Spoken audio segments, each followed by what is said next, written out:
Au commencement des royaumes, lorsque la réalité se formait encore à partir du chaos primordial, certaines divinités façonnaient la matière, mais d'autres façonnaient les idées.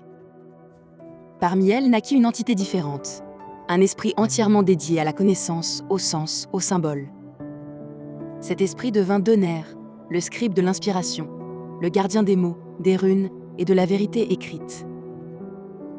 Denner ne se manifesta pas par le fracas des armes, ni par la puissance élémentaire.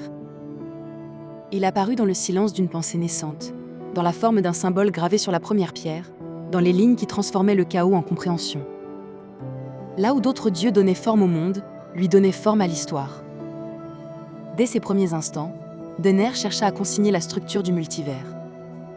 Il observait la réalité, la décomposait, la traduisait en signes. Il voyait dans chaque montagne un concept, dans chaque étoile une équation, dans chaque être un récit. C'était sa nature, comprendre pour préserver, préserver pour transmettre. Cette compréhension prit finalement une forme sacrée. Le métatexte, la trame cachée derrière tout ce qui existe. Une écriture invisible qui relie les idées entre elles, qui soutient les lois du monde comme des fondations immatérielles. Denner devint le premier à l'entendre, puis le seul à pouvoir le transcrire. Au fil du temps, les mortels commencèrent à apparaître. Et avec eux, des questions, des doutes, des histoires. Denner comprit alors que son rôle devait changer. Le savoir ne devait plus seulement être contemplé, il devait être partagé. C'est ainsi qu'il se rapprocha des humains, des sages, des artistes et des inventeurs. Il inspira les premiers alphabets, guida la main des premiers scribes, souffla des idées aux chroniqueurs, aux cartographes, aux archivistes. Partout où un mortel tentait de mettre la réalité en mots, Denner était présent.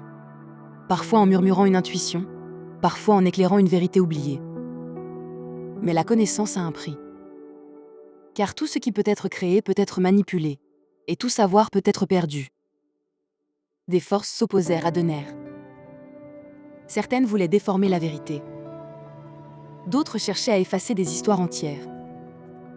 La destruction des bibliothèques, la falsification des écrits, l'oubli imposé, autant de blessures profondes pour un dieu dont l'existence dépend de la préservation de la mémoire collective. Face à ces menaces, Denner renforça son œuvre. Il inspira les érudits à fonder des scriptoria, des temples-bibliothèques, des sanctuaires où l'écriture était sacrée. Les prêtres de Denner devinrent les gardiens du savoir, mais aussi des artisans de la vérité.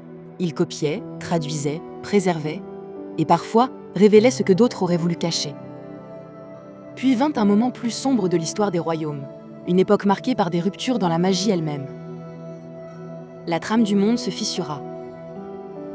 Et lorsque la réalité perdit sa cohérence, le métatexte devint instable. Pour le sauver, Denner fit un choix que peu de dieux ont osé faire. Il lia son essence divine au métatexte pour le stabiliser. Ce sacrifice le rendit plus distant, plus rare.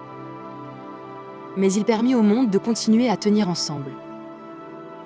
Aujourd'hui encore, on dit que Denner n'a pas disparu. Il existe dans les marges des livres anciens, dans les symboles qui apparaissent aux érudits, dans les éclairs de génie qui traversent parfois l'esprit des mortels. Il n'est plus un dieu que l'on voit, mais un dieu que l'on comprend. Chaque fois qu'un créateur trouve l'inspiration, chaque fois qu'un scribe recopie patiemment une vérité, chaque fois qu'un penseur découvre un lien caché dans le monde, c'est l'empreinte discrète mais indélébile de Denner. Car tant que les mots existeront, tant que les idées circuleront, tant que la connaissance cherchera à s'élever, le scribe de l'inspiration continuera d'écrire l'histoire du monde.